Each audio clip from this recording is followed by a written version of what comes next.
তো নমস্কার বন্ধুরা, আজকে উপস্থিত হয়েছি একটা দুঃসংবাদ নিয়ে। আজকে কিন্তু আমার মেলা যাওয়ার কথা ছিল, কিন্তু মেলাটা যেতে পারিনি। তার মুখ্যতম কারণ হলো আজকে ঠিক 2টো থেকে 2:30টার সময় যখন খেতে বসেছি, খাবার খাচ্ছি, লাঞ্চ করছি, সে সময় হঠাৎ করে টিভিটা অন করেছি এবং টিভিটা অন করেই যে নিউজটা দেখলাম তাতে একদম পুরো মনটা একদম পুরো দুঃখে ভরে গেল।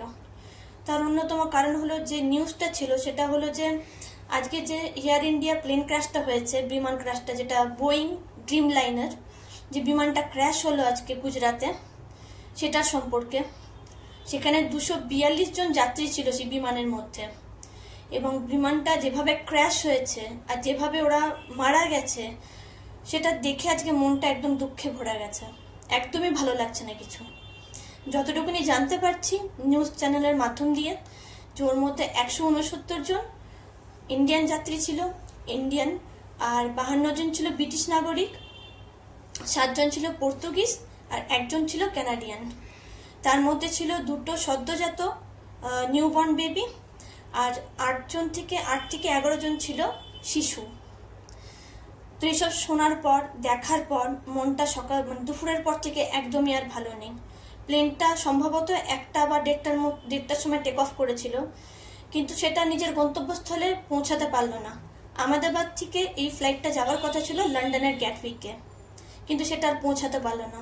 জাস্ট ফ্লাই করেছে, জাস্ট। আর 664 এরকম কিছু ফুটে উঠেছিল জাস্ট।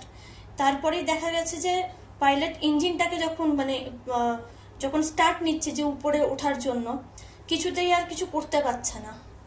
তখন পাইলট সাথে সাথে বলেছে, এটিসিকে ফোন করেছিল, এবং এটিসিকে ফোন করার পর বারবার হেল্প চাইছিল, এবং মেডে মেডে মেডে 3বার এই শব্দটি ব্যবহার করেছে।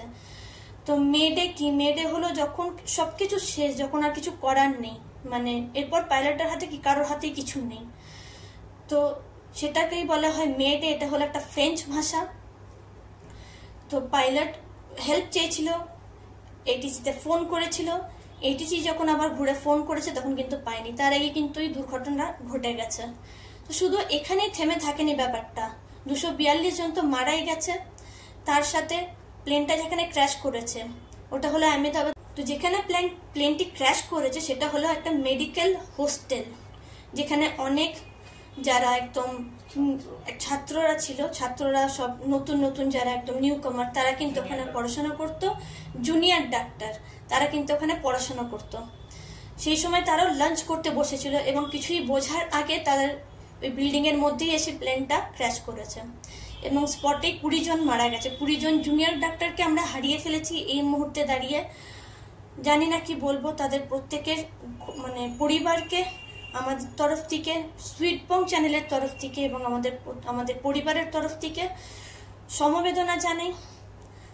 আর কিছু বলার ভাষা নেই। আজকে যা ঘটে গেছে, ভবিষ্যতে যাতে এরকম না ঘটে তার জন্য আমাদের সরকারকে আমি অনুরোধ জানাচ্ছি, যাতে তারা প্রত্যেকটা ফ্লাইট যখন ফ্লাই করে তার আগে যাতে ভালো করে চেক করা হয়।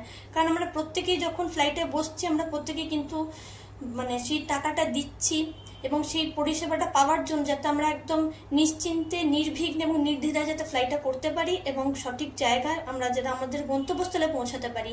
তো সেই দায়িত্ব কিন্তু আমাদের গভর্নমেন্টের। কিন্তু জানি না কি হয়েছে, কি না হয়েছে, কি ব্যাপার। এটা হয়তো পরবর্তীকালে সবকিছুই প্রকাশ পাবে। কিছু বলার ভাষা নেই, মনটা একদমই ভালো নেই। তার জন্যই তোমাদের সাথে শেয়ার করলাম ব্যাপারটা। কিছু বলার নেই, আর কি বলবো। প্রত্যেকের যারা এত সুন্দর সুন্দর সোল ছিল, যারা এত সুন্দর সুন্দর আত্মা ছিল, প্রত্যেকের আত্মার শান্তি কামনা করি। এবং প্রত্যেকের যারা ব্রিটিশ নাগরিক, পর্তুগিজ, কানাডিয়ান, আমাদের ভারতীয়, প্রত্যেক দেশের নাগরিককে বলবো যে তাদের প্রত্যেকের আত্মার শান্তি কামনা করছি এই মুহূর্তে, আর কিছু না। চলো, এখন এখানেই সমাপ্ত করছি ভিডিওটা। বাই।